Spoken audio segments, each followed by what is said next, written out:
중세 유럽의 화형대 위에서 타오른 것은 악마에 대한 증오가 아니었습니다. 그것은 철저하게 계산된 장부였습니다. 흔히 마녀사냥을 광신도들의 집단 관기로 기억하지만 당시의 재판 기록을 들여다보면 전혀 다른 진실이 드러납니다. 마녀로 지목된 이들의 이름 옆에는 어김없이 그들이 소유했던 토지와 금화의 목록이 적혀 있었습니다. 오늘은 신의 이름으로 자행된 역사상 가장 잔인한 자산 몰수 시스템, 마녀사냥의 실체를 역사 참결러의 시선으로 분석해 보겠습니다. 우리가 흔히 마녀사냥이라고 하면 어두컴컴하고 미개했던 중세시대를 떠올리곤 합니다. 하지만 역사적 데이터를 면밀히 살펴보면 흥미로운 사실이 발견됩니다.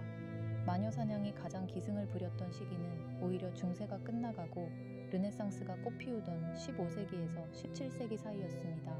지성이 깨어나고 근대 국가의 기틀이 잡히던 시기에 왜 하필 이런 야만적인 행위가 정점을 찍었을까요? 그 이면에는 인류 역사에서 반복되는 아주 차가운 논리가 숨어 있습니다. 바로 경제적 위기와 이를 해결하기 위한 합법적인 약탈 메커니즘입니다. 당시 유럽은 이른바 소빙학이라고 불리는 급격한 기후변화를 겪고 있었습니다. 기온이 떨어지면서 농작물은 말라 죽었고 굶주림은 일상이 되었습니다. 오늘날로 치면 국가적인 경제 공황이 수십 년간 지속된 셈입니다. 영주들은 세금이 거치지 않아 금고가 비어갔고 교회 역시 면죄부 판매만으로는 감당할 수 없는 재정적 한계에 부딪혔습니다. 시스템이 붕괴될 위기에 처하면 권력자들은 본능적으로 희생양을 찾기 마련입니다. 하지만 단순히 화풀이할 대상을 찾는 것에 그치지 않았습니다. 그들은 이 위기를 기회로 바꿔줄 아주 정교한 비즈니스 모델을 설계했습니다. 그것이 바로 마녀라는 프레임이었습니다.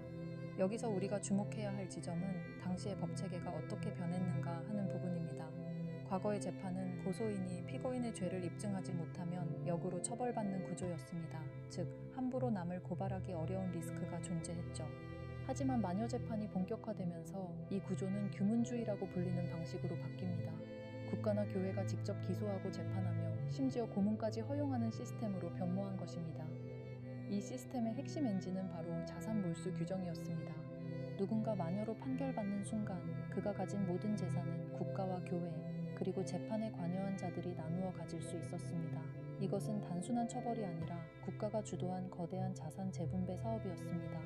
당시의 재무장부들을 분석해보면 소름 끼치는 공통점이 발견됩니다. 마녀로 지목된 이들의 상당수가 경제적 자립 능력을 갖춘 여성이었다는 사실입니다.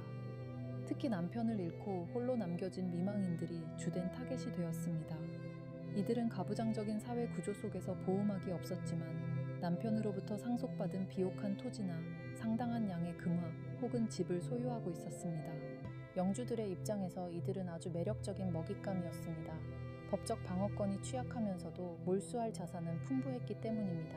실제로 독일의 한 작은 마을에서 벌어진 마녀 재판 기록을 보면 마녀로 기소된 여성의 명단과 그녀가 소유한 소의 마리수, 창고에 저장된 곡물의 양이 아주 상세하게 대조되어 있습니다.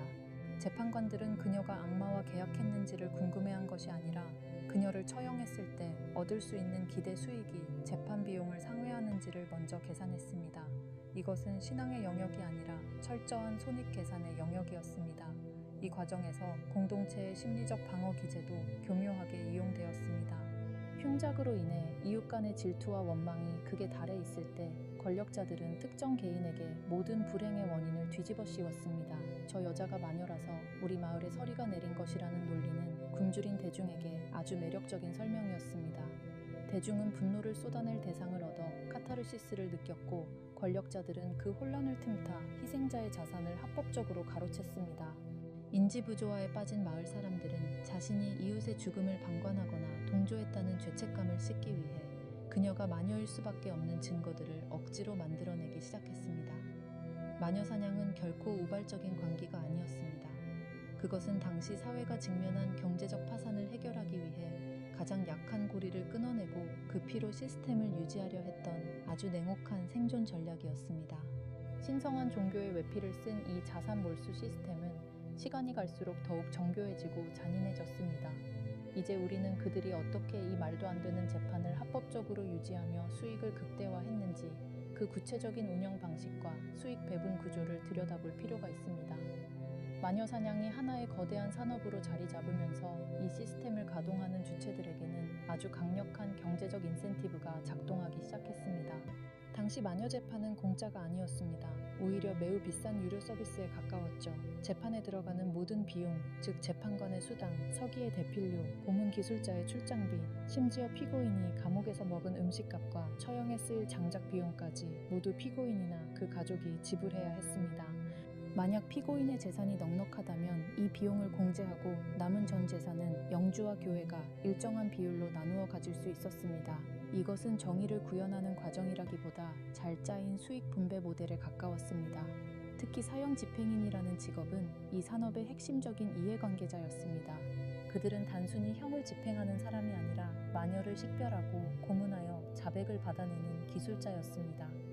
기록에 따르면 당시 사형 집행인들은 기본급 외에도 마녀 한 명을 고문할 때마다 그리고 처형할 때마다 별도의 인센티브를 받았습니다. 심지어 마녀의 몸에서 악마의 흔적을 찾는다며 바늘로 찌르는 행위 하나하나에도 세밀한 가격표가 붙어 있었습니다. 이들에게 마녀 사냥은 생계가 걸린 비즈니스였고, 따라서 피고인이 무죄로 풀려나는 것은 곧 자신들의 수익이 줄어드는 것을 의미했습니다. 무죄 판결이 거의 나오지 않았던 이유는 재판의 공정성 때문이 아니라 재판에 참여한 모든 이가 피고인의 유죄를 통해 수익을 얻는 구조였기 때문입니다. 이 시스템의 가장 잔인한 지점은 자백을 받아내기 위한 고문의 정당화였습니다. 당시 법적 원칙상 자산 몰수를 확정짓기 위해서는 피고인의 자백이 필수적이었습니다. 하지만 제정신인 사람이 자신이 마녀라고 인정할 리 없었죠. 여기서 고문이라는 도구가 법적 장치로 도입됩니다.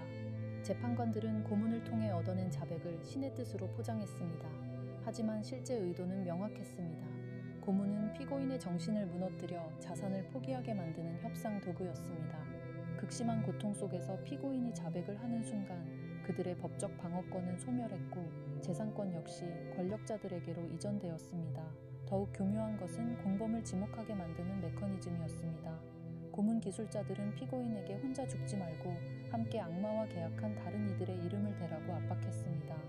이것은 마녀 사냥이라는 산업의 원재료를 끊임없이 공급받기 위한 일종의 고객 확장 전략이었습니다. 한 명의 부유한 마녀가 잡히면 그녀를 통해 또 다른 자산가들을 줄줄이 엮어 넣을 수 있었고, 이는 곧 재판소의 매출 증대로 이어졌습니다. 실제로 특정 지역에서 마녀 재판이 시작되면 그 불길이 걷잡을 수 없이 번졌던 이유는 이웃 간의 밀고가 장려되었기 때문입니다. 밀고한 사람에게는 몰수된 재산의 일부를 포상금으로 지급하는 제도가 있었는데, 이는 공동체의 신뢰를 파괴하는 대신 시스템의 운영 자금을 확보하는 가장 효율적인 방법이었습니다. 우리는 여기서 마녀 사냥꾼이라는 전문 직종의 출현을 눈여겨봐야 합니다. 영국의 매슈 홉킨스 같은 인물은 스스로를 마녀 수색 장관이라 칭하며 유럽 전역을 누볐습니다. 그는 마녀를 찾아내는 대가로 마을 공동체로부터 막대한 수수료를 챙겼습니다. 그가 방문하는 마을마다 마녀가 속출했던 것은 그가 특별한 영적 능력이 있어서가 아니라 그가 수수료를 받기 위해 마녀를 인위적으로 만들어내야만 했기 때문입니다. 그는 흉작이나 가축의 죽음 같은 일상적인 불행을 마녀의 소행으로 해석하는 정교한 논리를 제공했고, 사람들은 그 논리를 사는 대가로 돈을 지불했습니다. 이것은 현대의 공포 마케팅과 매우 흡사한 구조를 가지고 있습니다. 결국 마녀 사냥은 법과 종교 그리고 경제적 탐욕이 결합한 완벽한 카르텔이었습니다. 영주는 부족한 국고를 채우고 교회는 권위를 세우며 사법관과 집행인들은 개인적인 부를 축적했습니다. 이 모든 과정은 법이라는 이름으로 아주 정중하고 세밀하게 기록되었습니다. 마녀로 몰린 이들이 화영대에서 비명을 지를 때 누군가는 뒤에서 장부를 정리하며 이번 분기에 수익이 얼마나 늘었는지를 계산하고 있었던 셈입니다. 하지만 이토록 효율적이었던 약탈 시스템도 결국 임계점에 도달하게 됩니다. 화살의 방향이 힘없는 약자들을 넘어 시스템을 지탱하던 상층부로 향하기 시작했기 때문입니다. 탐욕이 통제를 벗어나 기득권 내부를 잠식하기 시작했을 때 비로소 이 광기 어린 산업은 멈출 준비를 합니다. 그 결말이 어떠했는지, 그리고 이 잔인한 시스템이 우리에게 남긴 진짜 유산이 무엇인지는 다음 이야기에서 계속됩니다. 이 무소불위의 권력을 휘두르던 마녀 사냥이라는 산업 체계도 결국 붕괴의 서막을 맞이하게 됩니다. 그 원인은 도덕적 각성이나 종교적 반성이 아니었습니다. 시스템의 화살이 사회의 가장 낮은 곳을 지나 마침내 권력의 핵심부를 겨냥하기 시작했기 때문입니다. 처음에는 보호받지 못하는 미망인이나 가난한 이웃이 타겟이었지만 탐욕에 눈이 먼 마녀 사냥꾼들과 수익에 굶주린 사법관들은 점차 더 큰 먹잇감을 찾기 시작했습니다. 그들의 시선은 부유한 상인, 시의원, 심지어는 재판관의 가족과 고위 성직자들에게로 향했습니다. 실제로 독일의 밤베르크나 비르츠부르크 같은 지역에서는 시의 시장과 그 가족들까지 마녀로 몰려 처형되는 사태가 벌어졌습니다. 자산 몰수 시스템이 기득권층 내부를 파괴하기 시작한 셈입니다. 권력자들은 그제야 깨달았습니다. 자신들이 만든 이 효율적인 약탈 도구가 언제든 자신들의 목을 칠 수 있는 양날의 검이 되었다는 사실을 말입니다. 누구나 마녀가 될 수 있고 누구나 재산을 몰수당할 수 있다는 공포가 지배층 전체로 확산되자 시스템을 유지하던 논리에 균열이 생기기 시작했습니다. 이 시기부터 흥미로운 변화가 나타납니다. 그동안 고문을 당연시하고 자백을 절대적인 증거로 채택하던 법학자들과 신학자들이 갑자기 재판의 공정성과 증거의 엄격함을 논하기 시작한 것입니다. 이전까지는 바늘로 찌르거나 물에 빠뜨리는 식의 비과학적인 판별법을 신의 판결이라 칭송하던 이들이 이제는 인간의 증언이 얼마나 불확실한지 그리고 고문으로 얻은 자백이 얼마나 허구적인지를 학문적으로 비판하기 시작했습니다. 이는 양심의 가책 때문이 아니라 자신들의 생명과 재산을 지키기 위한 방어 기제가 작동한 결과였습니다. 법적 기준이 까다로워지자 마녀 사냥의 수익성은 급격히 악화되었습니다. 증거를 입증하기 위해 더 많은 시간과 비용이 들게 되었고 잘못된 기소에 대한 책임론이 대두되면서 재판관들은 몸을 사리기 시작했습니다. 수익 배분 구조가 삐걱거리자 마녀 사냥꾼이라는 직업군도 자연스럽게 도태되었습니다. 결국 마녀 사냥은 계몽주의라는 거창한 사상의 승리라기보다 시스템의 리스크가 기대 수익을 넘어서면서 발생한 경제적 퇴출에 가까웠습니다. 우리는 마녀 사냥의 역사를 통해 인간이 어떻게 집단적인 관계를 합리화하고 그것을 시스템화하여 이득을 취하는지를 목격했습니다. 표면적으로는 신의 뜻과 악마와의 전쟁을 내세웠지만 그 아래에는 흉작으로 인한 빈곤, 영주들의 재정 파탄, 그리고 타인의 자산을 합법적으로 찬탈하려는 비열한 욕망이 정교하게 얽혀 있었습니다. 이 잔인한 연극은 장부가 채워지고 권력의 안전이 확인된 후에야 막을 내렸습니다. 결국 마녀 사냥은 당시 유럽 사회가 처한 경제적 한계를 돌파하기 위해 가장 취약한 계층의 희생을 담보로 가동된 자산 재분배 메커니즘이었습니다.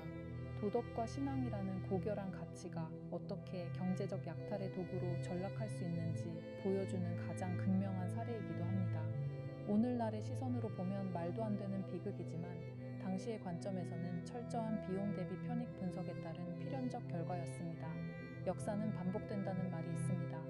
형태만 바뀔 뿐 공동체의 위기를 특정 집단에 전가하고 그 과정에서 이권을 챙기는 메커니즘은 현대 사회에서도 여전히 작동하고 있을지도 모릅니다. 우리가 이 차가운 역사의 이면을 들여다봐야 하는 이유도 여기에 있습니다. 현상의 껍데기가 아닌 그 이면에서 작동하는 인간의 욕망과 자본의 흐름을 읽어낼 때 우리는 비로소 반복되는 비극의 고리를 끊어낼 실마리를 찾을 수 있기 때문입니다. 마녀 사냥은 광기가 만든 우발적 사고가 아니라 인간의 탐욕이 설계한 정교한 비즈니스였습니다. 신성함의 이름으로 기록된 그 수많은 처형 장부들은 우리에게 경고합니다.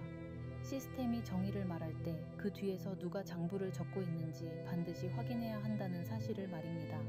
오늘 준비한 내용은 여기까지입니다. 마녀 사냥은 단순히 과거의 미개한 풍습이 아니었습니다.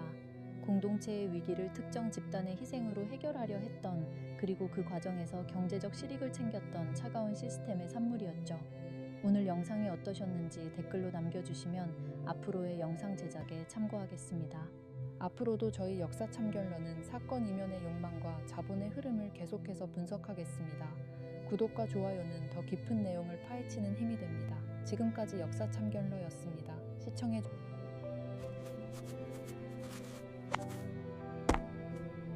구독, 좋아요 꽉 눌러주세요.